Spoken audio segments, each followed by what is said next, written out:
જો ગુરુના ચરણમાં જઈને મરી જાય ને તો ફેર મરવાનું ના રહે, જન્મવાનું ના રહે.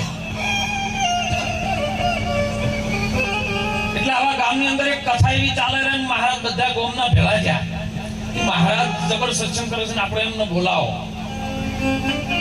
ગામવાળાને બધું સમયું કર્યું, વાતે ગાતે ઢોલ નગારા સાથે બધો ખર્ચો કરી મહારાજને તેડી લાયા, સ્ટેજ ઉપર બેઠા. મહારાજે આવી વાત કરીને ગુરુ મહારાજને જય બોલાય. એટલે ગામ કોઈ જય ન બોલ્યું. એટલે મહારાજ की જય બોલતા નહીં તો બાધા લીધી છે, પણ તમે જય બોલો ના બોલો કોઈ નહીં. પણ એક વાત તમને કરો, હવે તમે સમજો કે બોલો બાપુ કે તમે ભગવાનનું માનો છો? એટલે ગોમવાળા બોલ્યા કે ભગવાનમાં અમે બધાએ બાપુ માનીએ છીએ. જો માનવાનું છે જાણવાનું છે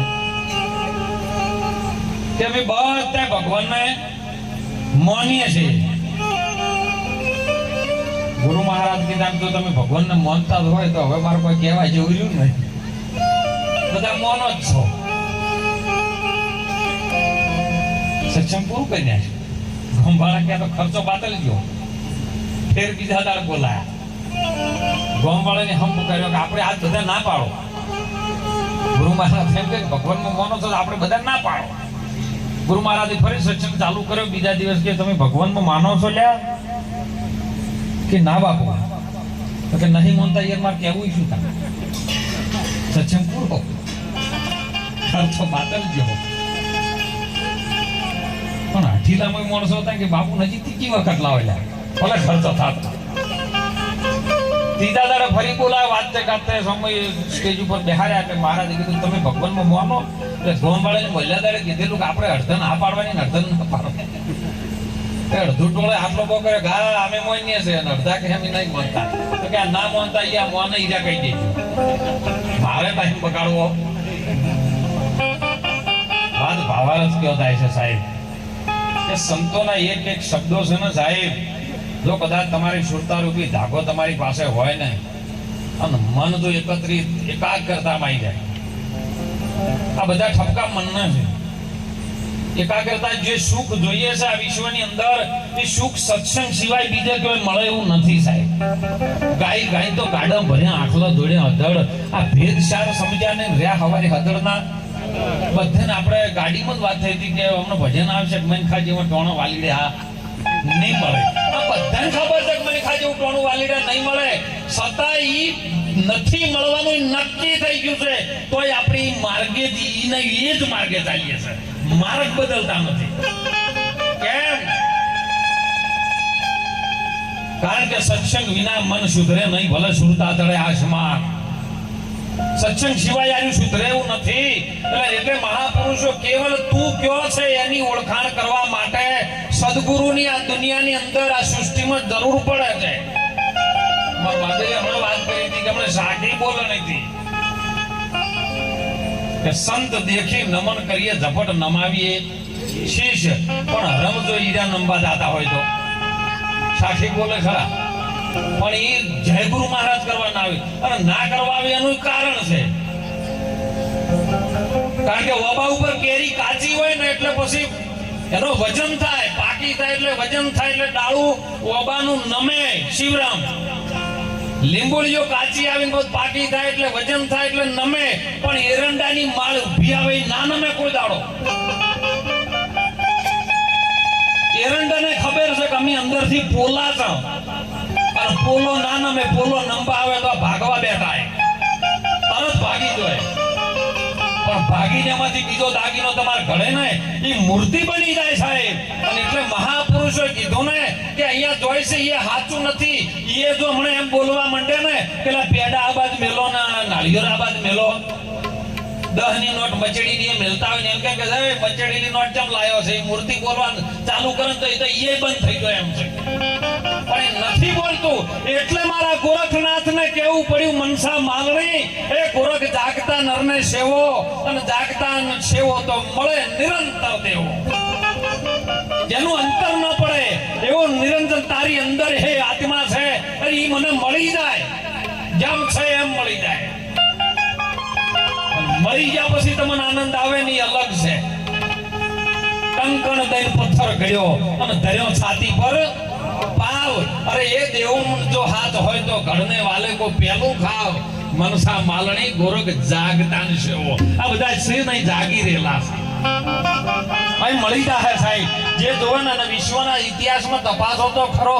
અને તમે સંતોની કુંડળી તપાસો.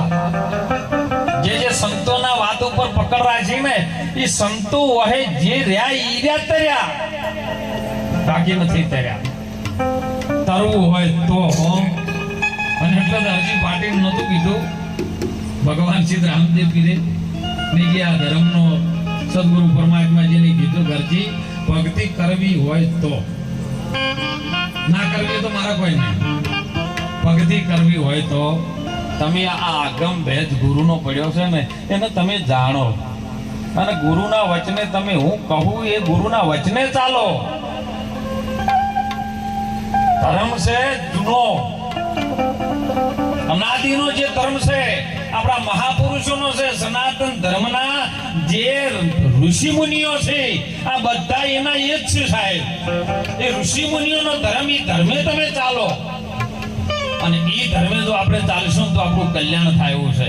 આ માનવ દેહ એટલા માટે આપણને મળ્યો છે.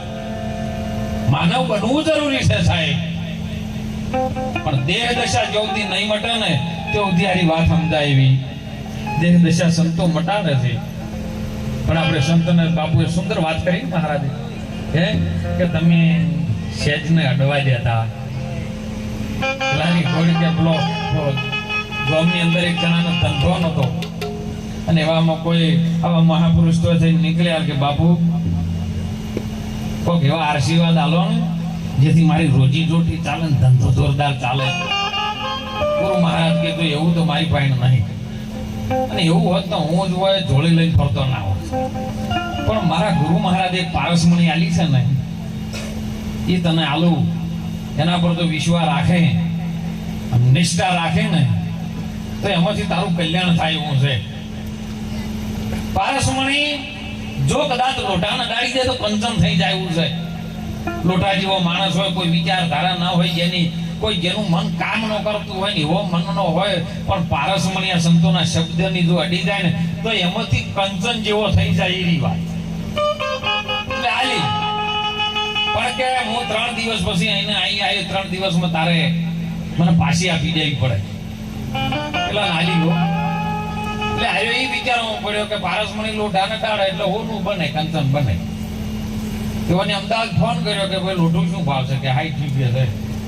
તો 50 રૂપિયા થાય લેવું ને ગાત તો નહીં લેવું. એક દાડો એમને એમ જતો રહ્યો. બીજા દાડે હોય મહેસાણામાં ફોન કર્યો લોખંડ શું ભાવ? કે 50 રૂપિયા આવ્યું. વડીઓને પાછો લોભ જાગ્યો.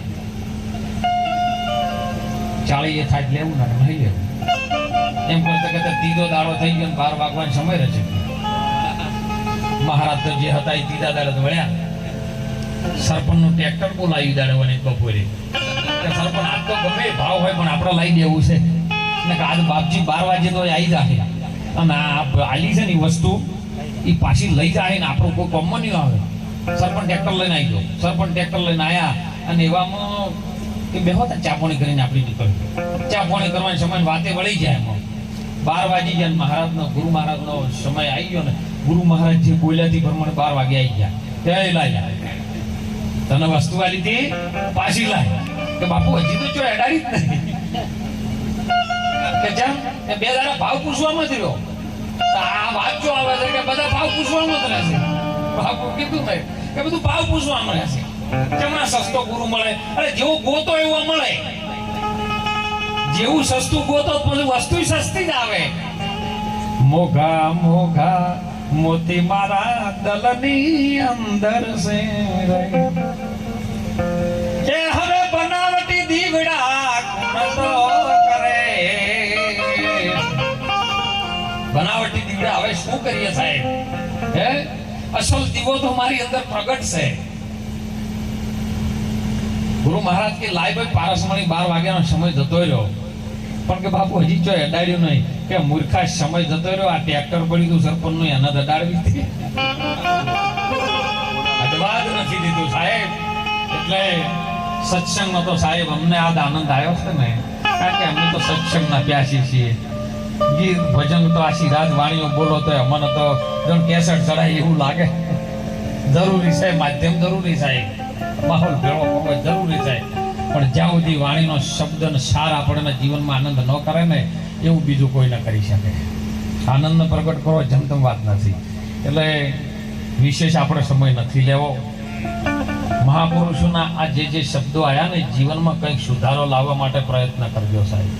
ના કે આ જંજીરોમ મહારાજનો દેહ છે, કોબજીરોમનો છે, કે વિષ્ણુ મહારાજનો છે ને, એ તો સમય કાળે સાહેબ વિસર્જન થઈ જાય. અને પછી તમે પથ્થરની મૂર્તિઓ બનાવશો તોય કોઈ કોમમાં નહીં આવશે.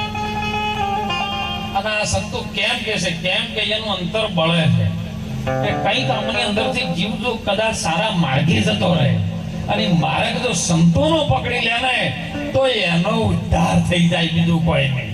એને મારા જેવો બનાવી દઉં, જે હું છું એવો એને બનાવવા માટે મહારાજ સંતો શબ્દો પીરસે છે. એ શબ્દ એક એક મોતી છે સાહેબ. આજે આપણી વચ્ચે ઘણા બધા સંતો હતા સાહેબ કે ટીંબુ આમ આવે ને એટલે મારે રામદેવપીર આશ્રમ મંગળદાસ પાસે બેઠા હોય ને એટલે ખબર પડે કે મહારાજ ને આવે છે. ટીંબુ અને રામદેવપીર કેમ્પે બેઠા ને એટલે ચેનાજીના 20 ફોન આવે. બાપુ કેટલા આયા? તો હજી બેઠા છે ભાઈ. 5 મિનિટ થાય ફરી ફોન આવે. બાપુ કેટલા આયા? 20 ફોન આવે. એના અંદર તાલાવેલી હતી સાહેબ કે સંતોને ગમે કરું પણ મારા સંતોને ભેળા કરું. અમરસિંહ હતા, આપણે કુંવરજી ભગત હતા, મગજી બાપા હતા, હાલ પણ એ સંતો છે મારા પુનાજી જેવા બધા હાલ છે. એટલે ખૂબ વડીલોનો આદર ભાવ કરજો સાહેબ. માતા પિતાની સેવા કરજો. અમે તો ગમે એ જગ્યાએ જશો ને એટલે ઘણા અમને મોટા પડી પડીને પગે લાગતા. અમે ચોખ્ખું હું તો ના બોલું. મારી અમુક ટાઈમે ભાષા એવી આવે છે કે તમે તમારા મા બાપને તો પગે ના લાગતા હોય ને તો અમન પગે હોય લાગવા આવશો નહીં, કોઈ આશીર્વાદ નહીં આવે, શ્રાપ જ આવશે. ચોખ્ખી વાત છે. તમારા મા બાપને પગે લાગતા તો જ અમન પગે લાગવા આવજો, ને કે અમારે જરૂર જ નથી. અમારું તો ભજન છે જ. અમે દુનિયાના છેડે છે ને, અરે પૃથ્વીના બ્રહ્માંડમાં જતા રહ્યા ને તો અમારું ભજન ચાલુ રહે. પણ આ શબ્દો કેમ ફિરશે જગાડે છે? એ જાગો, સમય જાગવાનો આવ્યો છે. મીરા મારા જાગો તો આ તો જાગ્યા જેવો યોગ છે, અને જાગશો તો અંધારા મટે જાય. એ સંતો ભાઈ જાગો તો જાગ્યા કેવો યોગ છે. દીવામાં દિવેલ તો પૂરેલ છે પણ પ્રગટ્યા વિના અંધારું અંધારું છે સાહેબ. એટલે ખૂબ જાગજો, વ્યસનથી મુક્ત બનજો સાહેબ.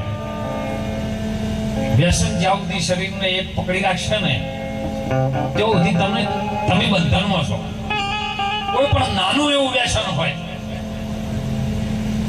સ્વરૂપાનંદજી મહારાજ કાઠિયાવાડમાં થઈ ગયા ટૂંકમાં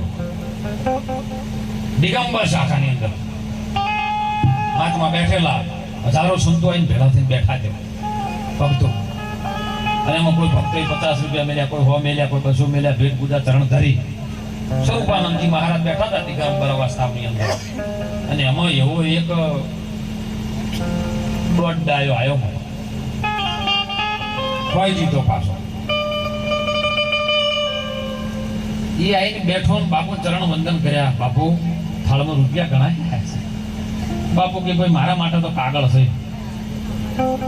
તારા માટે સગવડ છે, પણ હું તો નથી. મારે આશ્રમ નથી, મારે ગૌશાળા ચાલતી નથી, મારા ઘર પરિવાર, હું ફરતા જોગી છું. જો જવું એ મારી વ્યવસ્થા થઈ જાય છે, ખાવા પીવા મળે છે, આનંદથી હુઈ જવા મળે. ધરતી માંથી આ છે સ્ટેજ એમાં હુઈ જઉં છું. મને કોઈ ચિંતા નહીં, મારે ભેળું કરી મારા માટે કાગળ છે, તારે જરૂર લઈ જાય. કે બાપુ એવું નહીં, હું ખાલી વાત કરું. અને એવામાં એક બે ટોયલી મારીને આવ્યો. બાપુને વંદન કર્યા. બાપુ કોઈ મને આખા ગામમાં ભર્યો પણ કોઈને 10 રૂપિયા આલ્યા નહીં. બાપુ થાળમાં પૈસા પડ્યા છે, મને તડપ લાગી છે, પૈસા લઈ લઉં. બાપુ ઈશારો કરે ઉઠાઈ કે ફોની નોટ લઈ ગયો. ફોની નોટ લઈ ગયો એટલે પેલો દોઢ ડાયો બોલ્યો, બાપુ તમને મહાત્મા કહેવા શું કેવું, તમને સંત કહેવા શું કેવું? કે કેમ? કે દારૂ પીવા 100 રૂપિયા લઈ ગયો, એ તો દારૂડિયો છે. હવે એ તો દારૂ પી 100 રૂપિયાનો. અને નશામાં બે ભોન થઈને ઉકેડામાં પડ્યો છે. સ્વરૂપાનંદજી મહારાજે સુંદર જવાબ આપ્યો છે સાહેબ કે જો ભાઈ એ 100 રૂપિયા લઈને જો ને, મારા માટે તો કાકળ જ હતું, એના માટે દારૂ પીવા લઈ ગયો, પણ 100 રૂપિયાનો દારૂ પીશે ને તો 2 થી 3 કલાક કે 5 કલાક એ નશો રહે મહારાજ. પણ તને જે આ ધનનો મોહ જાગ્યો છે ને, સત્તાનો મોહ જાગ્યો છે ને, એ નશો ઉતારવો બહુ કાઠો છે.